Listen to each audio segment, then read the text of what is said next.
The jungle is, honestly, just an incredible place. It's alive, breathing and, well, full of secrets.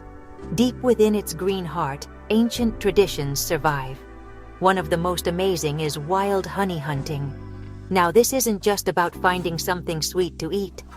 It is a powerful connection between humans and nature. It's a practice passed down through generations, a ritual that really holds communities together. Imagine walking for days, guided only by the sounds and signs of the wild. This is where the adventure begins, following the buzz of tiny wings into the unknown. It's raw, it's real, and it demands respect for the environment. This tradition is a testament to human resilience and ingenuity. For centuries, indigenous communities have ventured into the densest parts of the forest. They go in search of the giant hives of wild bees.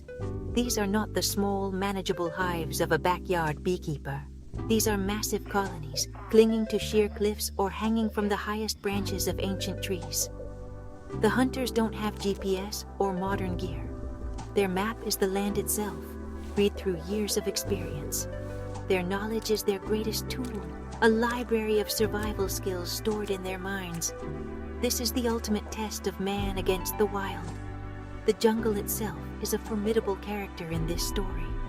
The air is thick with humidity, the ground a tangled mess of roots and vines. Every step is a challenge. Venomous snakes, elusive predators, and a million biting insects are part of the landscape. But for the honey hunters, this is home. They move through it with a quiet confidence that's truly inspiring. They understand its rhythms, its dangers, and its gifts. The call of the wild honey is a call to adventure, a pull that draws them back time and time again, season after season. It's a tradition steeped in courage and a deep understanding of the natural world. For these communities, honey is more than just food. It's a vital part of their culture, their medicine, and their economy. It represents a sacred bond with the forest that provides for them. The hunt is a rite of passage for many young men and women, a chance to prove their bravery and skill. It's a story written in the heart of the jungle, a story of survival and respect. This ancient practice reminds us that we are part of nature, not separate from it. It's a powerful lesson in a world that has become, honestly, increasingly disconnected from the wild. The hunt for wild honey is, honestly, a sacred mission. It begins not with a map, but with observation and patience. The hunters must first find the bees. They do this by tracking their flight paths, a skill that takes a lifetime to perfect. They watch for a bee returning to its hive, its legs heavy with pollen. Sometimes they might even leave out a small offering, like a piece of sweet fruit, to attract a scout bee and then follow it home. This process can take hours, even days, as they trek through unforgiving terrain. It's a slow, deliberate dance with nature, requiring immense focus and an intimate knowledge of the bee's behavior. Once a hive is located, the real preparations begin. The hives are often enormous, home to tens of thousands of aggressive giant honeybees. Finding the hive is only the first hurdle. The next is figuring out how to approach it. The hunters gather specific types of green leaves and smoldering wood to create a special kind of smoke. This isn't just any smoke. It's designed to calm the bees, not harm them. It masks the hunter's scent and disrupts the bees' alarm pheromones, making the hive less defensive. This knowledge of jungle botany is crucial. Using the wrong plant could enrage the bees or poison the honey. The process is filled with cultural significance and rituals. Before the climb, many hunters will perform a small ceremony. They might chant or say a prayer to the forest spirits, asking for permission to take the honey and for protection from harm. This shows a profound respect for the bees and the environment. They see themselves not as invaders taking a resource, but as partners in a natural cycle. They understand that the bees are a powerful force of nature, and they approach them with humility and gratitude.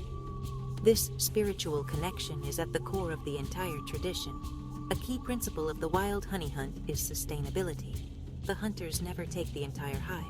They are careful to leave a significant portion of the honeycomb behind, ensuring the colony has enough food to survive and rebuild. they only harvest what they need, understanding that their own survival depends on the bees' survival. This is a powerful lesson in conservation, practiced long before the word was even invented. They are true guardians of the forest, protecting the very source of their livelihood for future generations. The moment of truth arrives with the climb. This is where courage is truly tested. The hives are often located in the most inaccessible places imaginable. They might be clinging to the side of a sheer rock face, hundreds of feet in the air, or nestled high in the canopy of a giant jungle tree.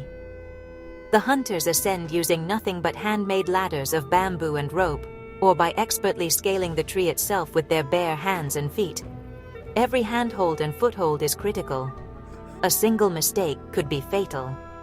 This is extreme climbing without any of the modern safety equipment we take for granted. As they ascend, the air grows thick with the angry buzzing of thousands of giant bees. The smoke helps, but it doesn't make the bees disappear. The hunters are often stung hundreds of times during a single harvest. They wear minimal protection, sometimes just simple cotton clothing. They endure the pain with incredible fortitude, their minds focused entirely on the task at hand. This is a battle of wills, a display of raw human endurance against one of nature's most formidable defenses. It's a testament to what the human body and spirit can withstand when driven by purpose. Once they reach the hive, the work must be done quickly and with precision. Using a long knife or a specially crafted tool, the hunter carefully cuts away sections of the honeycomb. The golden dripping combs are lowered to the ground in baskets or buckets. The hunter must be careful to select only the honey-filled portions, leaving the brood comb, where the young bees are raised, intact. This ensures the colony's future. It's a delicate operation, performed under immense pressure, with the constant threat of the bees and the dizzying height below. Descending is just as dangerous as the climb up. The hunter is now carrying the weight of the harvested honey, exhausted from the climb and the bee stings.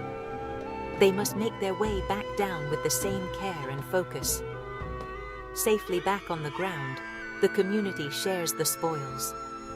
The honey is divided, with some kept for the family, and some sold to provide income. The successful hunter is celebrated not just for their bravery, but for their skill and their contribution to the well-being of their people. It's a hard-won victory, a sweet reward for risking it all. So, there is a world of difference between wild honey hunting and modern beekeeping. Modern beekeeping, is really a form of agriculture. Beekeepers manage colonies in man-made hives, which are often placed in these neat rows in an orchard or a field. The bees are typically a single docile species, bred specifically for high honey production and ease of management. The whole process is controlled and predictable. The beekeeper provides the bees with a home, protects them from pests, and then harvests the surplus honey with specialized equipment. It's an efficient system designed to produce a consistent product for a mass market. But wild honey hunting, on the other hand, is not farming, it is foraging. It's an adventure into the untamed heart of nature. The bees are wild, untamed, and often highly aggressive species like the giant Asian honeybee. The hives are natural structures, built by the bees wherever they choose. The hunters don't manage the bees, they respectfully interact with them in their own environment. They are guests in the bees' world, not their masters. This fundamental difference in relationship, partnership versus ownership, is what really sets the two practices apart. The honey itself, wow, it truly reflects this difference. Wild honey is a direct taste of the jungle.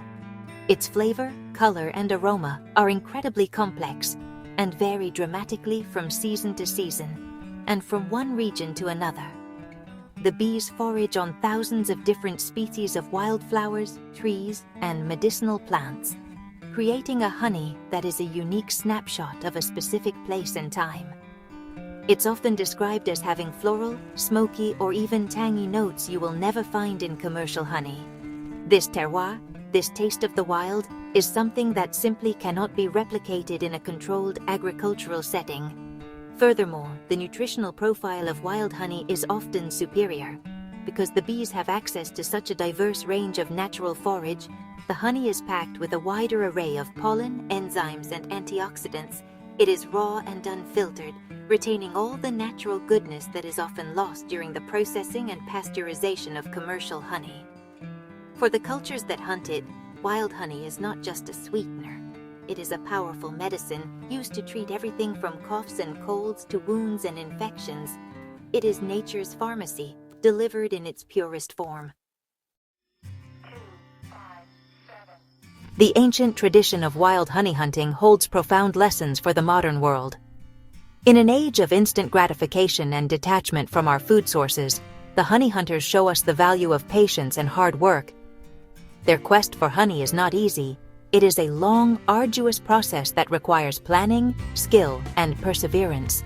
They teach us that the most valuable things in life are often those that we have to strive for. The sweetness of the honey is magnified by the effort it took to obtain it, a powerful reminder that reward comes from facing challenges head-on.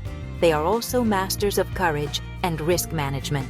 Climbing a 100-foot tree while covered in bees is not an act of recklessness. It is a calculated risk, undertaken with immense skill and self-control. These hunters face their fears not for sport, but for the survival of their families and the continuation of their culture. They show us that true courage is not the absence of fear, but the ability to act in spite of it.